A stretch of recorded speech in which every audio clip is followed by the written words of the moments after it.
Suportado sa simbahan ang lakang sa kagamhanan sa Dakbayan Sugbo nga pagpasira sa mga samang atol sa kalagkalag. Samtang unsa man gyud ka mahinungdanon ang pagduaw sa mga samang panahon sa All Saints ug All Souls Day. Ano ang report? Ang Cebu Metropolitan Cathedral usa sa mga nagduma sa Carita Catholic Cemetery.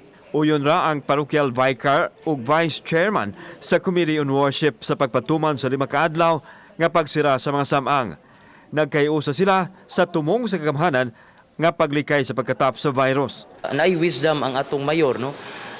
Nya sa side sa simbahan mo abide lang gyud ta kay maumay ang ato ang pong goal, no? Maupod ato ang tumong ang katuyuan nato nga maluwas sa niining tanan, no? Sumani Father Japit Yunson, Vice Chairman sa Committee on Worship nga sama sa naandan, gihatagan og importansya sa mga tawo ang adlaw diin, gihandom ang mga mahal sa kinabuhi nga mitaliwa na.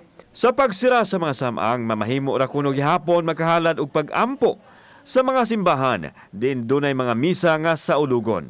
Kining November 1 All Saints Day, no? Pahinumdom ni nga ang atua ding panaw sa kinabuhi gitawag ta nga magpuyo gyud sa pagkabalaan, no? Mao man ay ato ang goal. Ang November 2 is intended for all the poor souls in purgatory, especially the forgotten ones. Kauban si John Zulon, ako si Alan Domingo.